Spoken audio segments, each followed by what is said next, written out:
pero la recompensa de serle fiel al evangelio que yo predico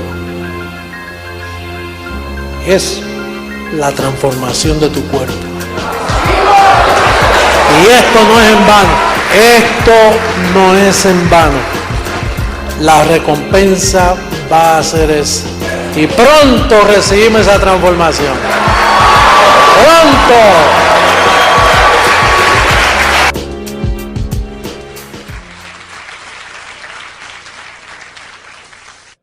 Vamos começar com Efésios capítulo 3, verso 10, por favor. O tema de hoje é a sabedoria, parte 2. Diz, para que a multiforme, todos aí, sim? Para que a multiforme sabedoria de Deus seja agora dada a conhecer por meio da igreja aos principados e potestades, não no céu, senão nos lugares do céu, lugares celestiais. O primeiro que eu queria compartilhar é que a igreja é uma agência para dar a conhecer sabedoria. Se você visita uma igreja que não esteja te dando sabedoria, essa igreja está errando o alvo. O propósito da igreja diz aí, a igreja é comunicar uma sabedoria. Agora, a igreja não está para falar dos teus problemas.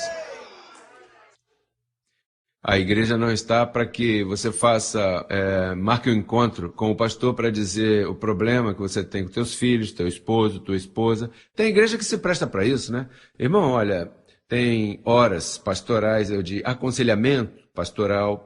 Pode vir durante a semana me dizer todo o seu problema e eu vou tentar te ajudar. Metendo-se na vida privada das pessoas e logo daí se tentam a falar desses problemas no púlpito às vezes. Muitas vezes a pessoa diz, está falando por causa de mim, eu falei isso para ele na semana passada. Quando uma igreja perde o enfoque do que Deus mandou, sucede todo tipo de problema. As igrejas, olha, o pior lugar para visitar hoje em dia é uma igreja. É onde mais fofocas, onde mais atrocidades são cometidas, porque a igreja está chamada a ser uma agência de informação, e não qualquer informação, a multiforme sabedoria de Deus. Mas apóstolo, e quando eu chegar com essa série de problemas que eu trago, como é que você vai resolver? Com a sabedoria predestinada. Você tem, nesse momento, se você trouxe problemas, ignorá-los e pegar sua mente, meter a sabedoria aí. Eventualmente, essa sabedoria começa a resolver esses problemas sem mencioná-los. Porque você não tem problema, você está completo.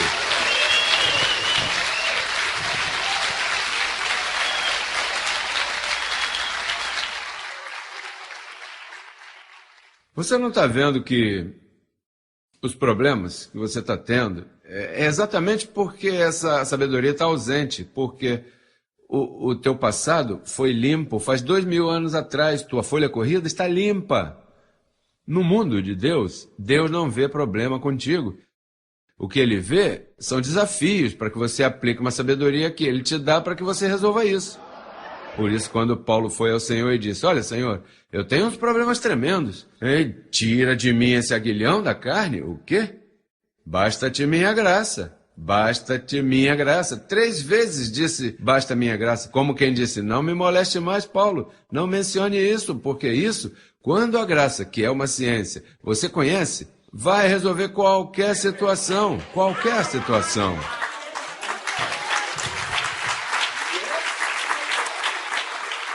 Estes curandeiros da televisão, tudo isso é emoção. E você vê que põe a mão assim e caem ao chão. E então, você vai são. Houve uma menina que disse, você está sã. E por que você sabe? E a menina disse, porque você disse. Mas não estava curada nada. Tem muita gente ferida, muita gente que se vai aí com essas emoções e eles impõem as mãos, violando princípios. A Bíblia diz, deixando já os rudimentos da imposição de mãos. Então, a sabedoria de Deus é que você necessita. Diga, isso é o que eu necessito, e é isso que eu te dou. E nós já temos. Olha, estaremos bem acompanhados. Estamos abençoados com a sabedoria, com a multiforme sabedoria de Deus. E a agência diz aqui que é quem a dá a conhecer. Vamos ler, porque você tem que participar disso. Verso 10, vamos repetir. Para que a multiforme sabedoria de Deus seja agora dada a conhecer por meio da igreja aos principados e potestades nos lugares celestiais. Quem são esses principados e potestades? Todos os escolhidos de Deus que não chegaram. Os que chegaram e os que não chegaram. Essa gente que você vê por aí em problemas e turbados, isso são potestades de Deus que tem que levar a eles a sabedoria para trazê-los aqui para a igreja, para que a igreja lhe comunique. Quando diz lugares celestiais, não está falando lá em cima, não. São lugares do céu que fazem parte dessa terra, porque você sabe que ele reconciliou todas as coisas que estão no céu e na terra. Ele as uniu. E a igreja está assentada em lugares celestiais. Vamos ao segundo verso bíblico que queremos utilizar. Capítulo 1, verso 8. Aí mesmo, em Efésios. Verso 8. Do 8 ao 10.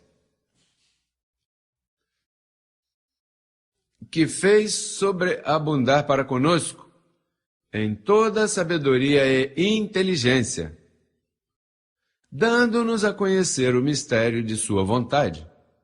Você já não diz, Senhor, qual é a tua vontade? Se foi dado a conhecer a você, a sabedoria de Deus te dá a conhecer o mistério de sua vontade. Eu conheço o mistério da vontade de Deus. Eu conheço a vontade de Deus porque aqui diz que foi dada a Paulo. Dando-nos a conhecer o mistério de sua vontade. Nós somos gente chamadas a conhecer a vontade de Deus. Já não temos que dizer, que seja a tua vontade. Olha, caramba, estou te dando a conhecer, como é que seja, se você já conhece? Dando-nos a conhecer o mistério de sua vontade, diz, segundo seu beneplácito, o qual havia proposto em si mesmo, de reunir todas as coisas em Cristo, na dispensação do cumprimento dos tempos, assim as que estão no céu como as que estão aonde? E por que em ambos? Porque ele reconciliou os céus e a terra.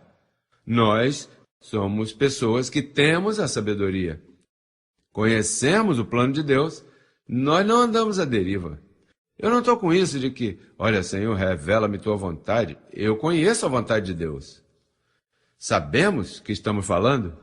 Nós somos gente sábia. Por que somos gente sábia? Veja o que diz 1 Coríntios 1,30. E provamos isso com Bíblia. Não estamos aqui com palavrerias nem torcendo versos bíblicos. 1 Coríntios capítulo 1. Primeira carta aos Coríntios, capítulo 1, verso 30. O que nós necessitamos de uma pessoa é que ela queira a verdade, que ame a verdade sobre todas as coisas. Digo, se você ama a verdade, ou se você é um ventrudo, que faz a buscando emoções, buscando queixas, então você nunca vai encontrar nada aqui, não. Mas se você quer a verdade do assunto, nós a lemos e provamos a você, não?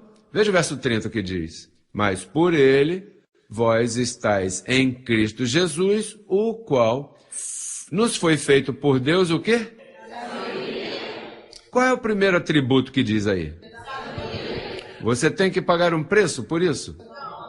Diz que foi feito o quê? Feito. Diga, feito, já está feito. Ele não cobra nada. Como disse o profeta, vinde as águas, comprai gratuitamente, não tem que pagar nada. Isto Deus propôs desde antemão que quando este pacto viesse, ele faria todo o seu povo sábio. Eu tenho dito que a gente normal por aí usa uns 10% de sua capacidade intelectual. Quando você entra nesse ministério, sobe a 15%. Desperta, você de repente desperta de um sono. E quando esses pastores, com esse 10, nos escutam, você está num 15, né? Eles não vão te entender, vão criticar, se sentem intimidados, porque tem a cabecinha com 10. Digo, e se seguem estudando graça, o QI sobe, sabe? E o Senhor te torna sábio e te fala, e começa a escutar o conselho de Deus, começa quase, porque é que, como não tens toda a porcentagem, não pode escutar a voz do teu pastor.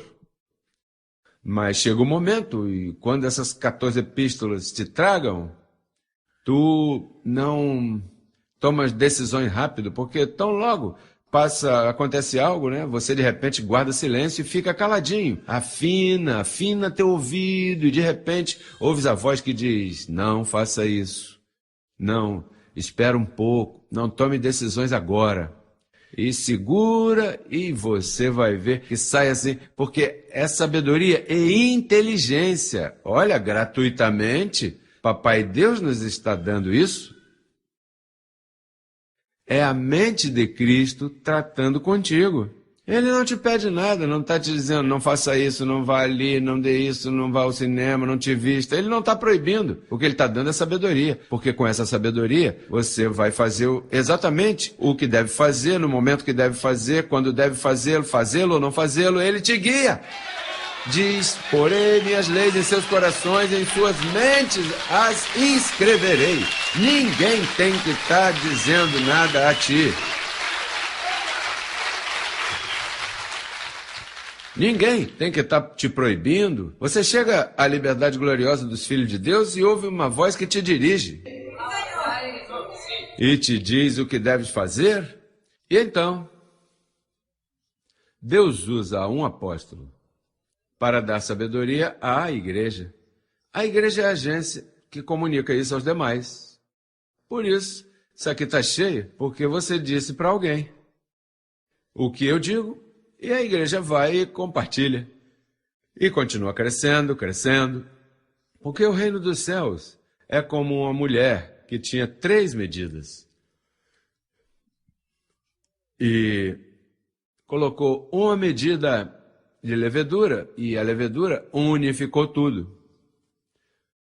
Pois eu estou dando a palavra chega à igreja, a igreja passa aos escolhidos, e isso são 3 medidas que se unem, e um dia ficaremos com o mundo inteiro.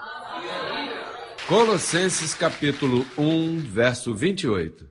Colossenses, rapidinho, depois de Efésios. 1:28, que diz, a quem anunciamos, admoestando a todo homem e ensinando a todo homem em toda quê? É o 4º verso que usamos, falando de quê? Diga, do mesmo. Diz, a quem anunciamos, admoestando. Deixe os rudimentos da doutrina de Cristo, admoestando. Deixa de estar falando dos teus problemas e de situações e mentiras temporárias. Meta-te na sabedoria. Conheça a sabedoria de Deus, que queremos te apresentar perfeito. As pessoas não querem ser apresentadas perfeitas. Querem que diga, você tem um demônio, que está me parecendo que fizeram um trabalho para você. Olha, eu não sei, eu sei que eu tenho algo mal, porque a mim desde pequeno me jogaram um feitiço. Eu tenho uma má sorte, rapaz, que isso é... Tem gente que se encanta com isso, são masoquistas. Pois aqui, vamos tirar isso de você, vamos admoestar para que você receba a perfeição. A sabedoria de Deus para a tua vida, para os jovens, adultos, a todos. Receba essa sabedoria, porque isso é o que você vai usar para teus estudos, para tuas relações, tuas decisões, negócios, para a tua prosperidade. Essa sabedoria vai te dizer, tu tens anjos, não sofras tu, não faças tu. Você acha que eu vou fazer esse trabalho de alcançar o mundo? Eu não faço nada, o que eu faço é usando a sabedoria. Eu falo e quando vem os problemas, eu digo, isso não é meu problema, anjo, isso aí é seu problema, resolvam vocês. Amém? Sim.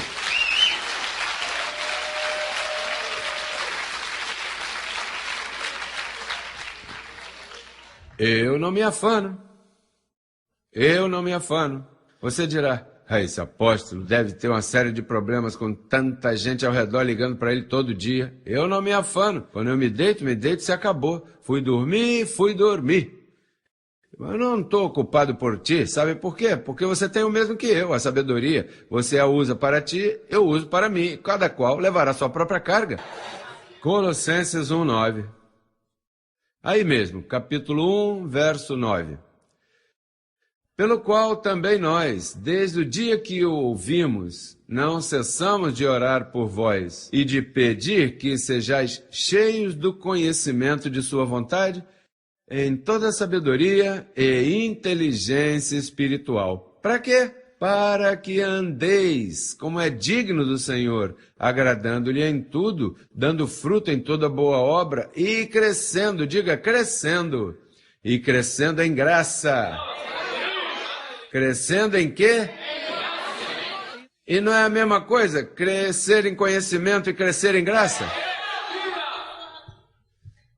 Crescer em graça é assim, olha, em espiral, sempre há espaço. Não crescendo num quadrado como está a religião.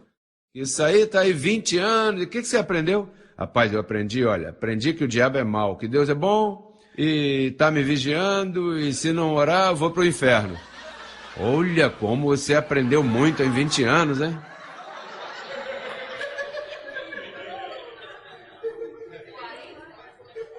Procura esses pastores religiosos. Essa gente são ignorantes, não sabem nada.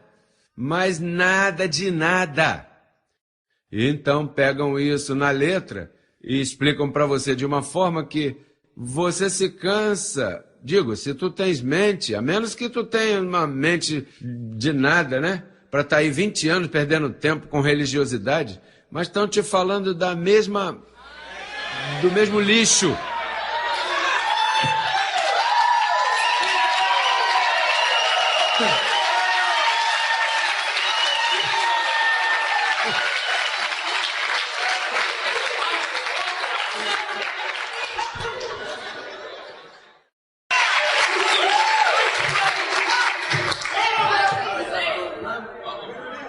Olha, eu dou tantas graças a Deus.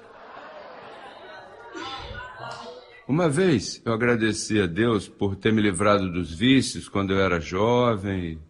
Mas hoje dou graças a Deus não que tenha me livrado disso. Isso é uma bobagem que eu teria vencido de outra forma. Eu agradeço a Deus porque me libertou dos chamados cristãos de hoje.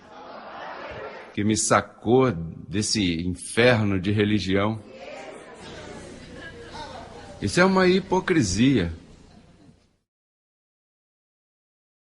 É uma hipocrisia. Digo, se você não se deu conta ainda, continua crescendo em graça para que você veja. Então, você não vem à igreja para mudar. Olha, isso aqui não muda, isso não muda. Agora, se você vem, recebe sabedoria, a sabedoria governa isto, mas continua tão mal como era antes. Cuidado, né? Senão fica pior, porque agora você está em sabedoria.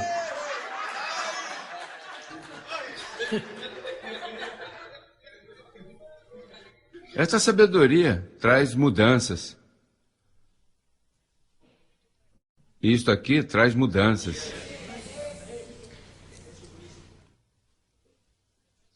Efésios capítulo 1, para terminar.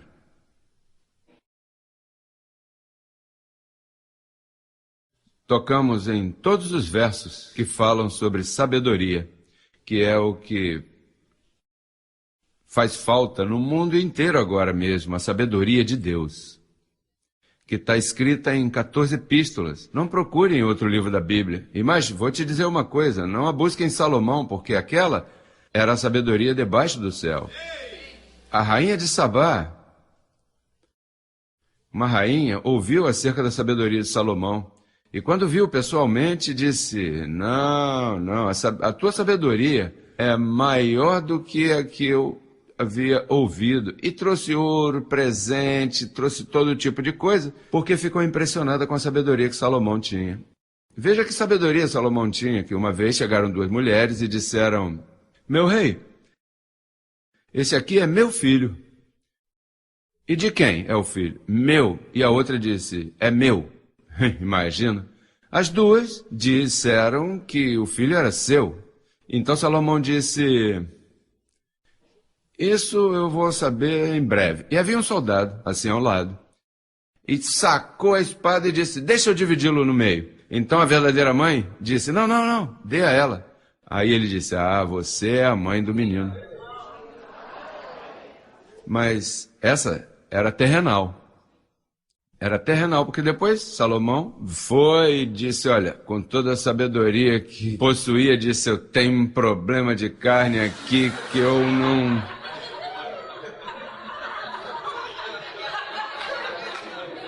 Tenho aqui meus filhos confusos, olha, isso está passando, aquele outro está passando, Davi, olha o reino. Porque era sabedoria para estupidezes da carne.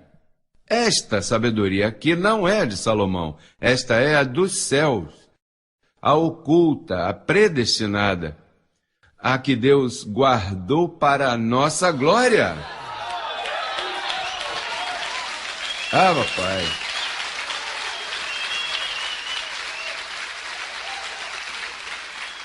Veja qual é esta sabedoria. Primeira carta aos Coríntios, capítulo 2, verso 6. O que eu disse? Primeira carta aos Coríntios. Eu não li. É que eu estava ansioso para chegar aqui. Vamos ler esta e depois vamos àquele lá. Primeira carta aos Coríntios, capítulo 2, verso 6. Porque estamos falando de sabedoria, né? Veja o que diz. No entanto, falamos o quê? Sabedoria. Diga, falamos. Quantos aqui falam de sabedoria? É isso que Paulo fazia. Ele não falava que se a lei, que se o cabrito, que limpa as mãos antes de comer. Isso não é sabedoria. E o diabo está te vigiando. Isso não é sabedoria. E há demônios atentos à tua casa. Aí, não é sabedoria. Que você em breve, você sente que em breve vai morrer. Não, isso não é sabedoria. Nós falamos sabedoria entre os que alcançaram. Quantos aqui alcançaram maturidade? Por isso eu posso falar sabedoria aqui, porque você alcançou. E diz, sabedoria não deste século, não a de Salomão, não a deste século, nem dos príncipes deste século que perecem, mas falamos sabedoria de Deus em mistério, a sabedoria oculta, ocultismo. O verdadeiro ocultismo.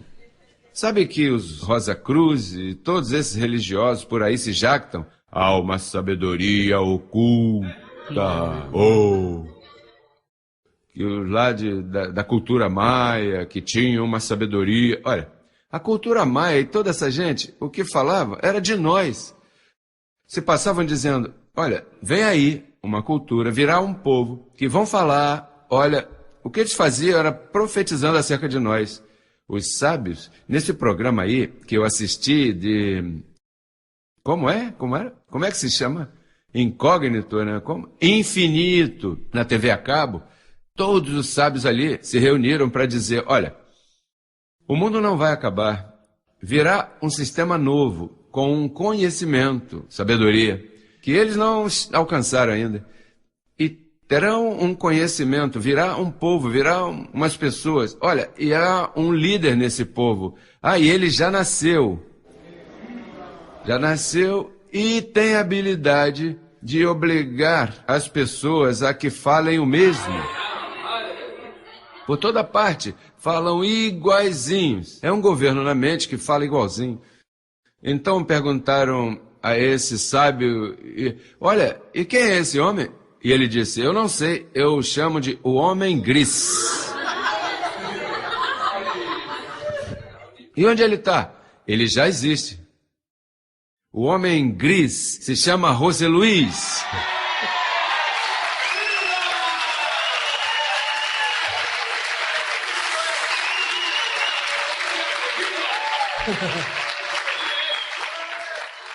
Verso 7. Mas falamos sabedoria de Deus é mistério, a sabedoria oculta, a qual Deus predestinou. Predestinou a você? predestinou também uma sabedoria para os predestinados. Para que vai te predestinar e depois não te daria nenhuma sabedoria? Antes dos séculos para a nossa glória. Para nossa glória. É para que te glories, para que te gozes, para que chame as coisas que não são como se fossem. Terminamos com Efésios 1. Agora sim, Efésios 1. Quem sabe seria melhor ler Efésios 1 por último, porque aqui nos diz como é que essa sabedoria chega. 1:17. Para que o Deus de nosso Senhor Jesus Cristo, o Pai de glória, vos dê espírito, 15%. Vos dê espírito, e aí começa. Sabe que isso é um espírito? Isso é uma atitude, e os demais notam. Quando você sai, vê desses serviços aí, pega um religioso, e imediatamente você tem uma forma de falar. Você tem uma forma de reagir às situações que logo em seguida te veem estranho. É um espírito. Um espírito significa uma atitude que se apodera de tua mente. Em humildade, naturalmente. Porque se você for pelo outro lado, você fica bem orgulhoso e antipático e pesado e não suportas o débil e te dá por brigar. Mas você tem que batizar isso com amor, que é o vínculo perfeito. Ou seja, nos gozamos que tenhamos essa sabedoria, mas ao mesmo tempo temos que ser humildes, especialmente com aqueles do 10%.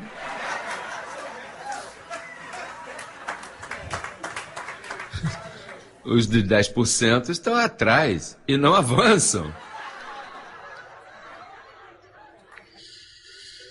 Diz, para que o Deus de nosso Senhor Jesus Cristo, o Pai de glória, vos dê espírito de sabedoria e de revelação no conhecimento dele, iluminando os olhos do vosso entendimento, para que saibais qual é a esperança que ele vos chamou, e quais são as riquezas da glória de sua herança nos santos, e qual é a supereminente grandeza de seu poder para conosco os que cremos. Somos diferentes. Aqui é os que cremos. E sabe quem são esses, os que cremos?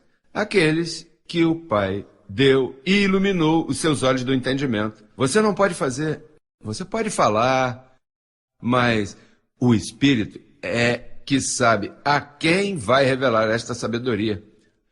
Olha, tem muita gente que escuta o programa de televisão, me ouve, e não escutaram nada, simplesmente um pouquinho. Ah, isso aí que eu gosto. E ainda não ouviram nada, né? Mas é que são escolhidos para umas primícias que Deus levantará sobre a face da terra. E tu és parte dessas primícias.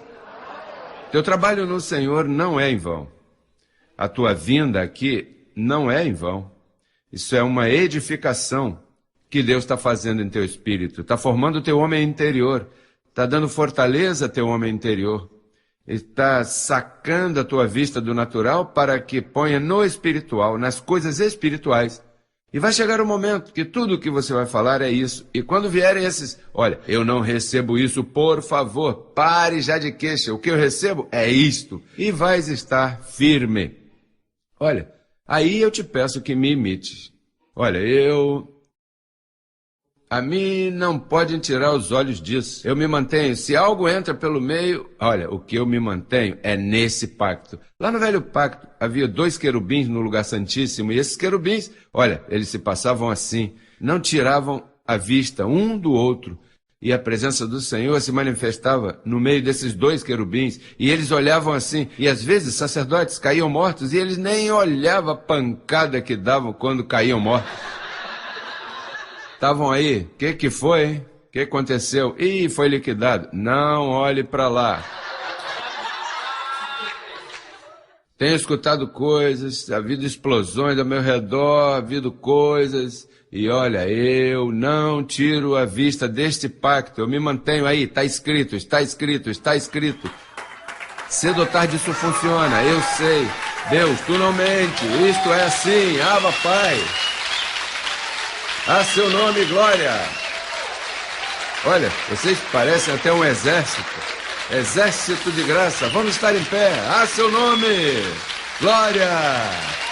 Abba Pai, te declaro curado, te declaro reinando em vida, curado da cabeça aos pés, te declaro em sabedoria, a mente de Cristo ativada. Dê um aplauso a Jesus Cristo. Abba Pai, saúda teu irmão aí e declara ele abençoado.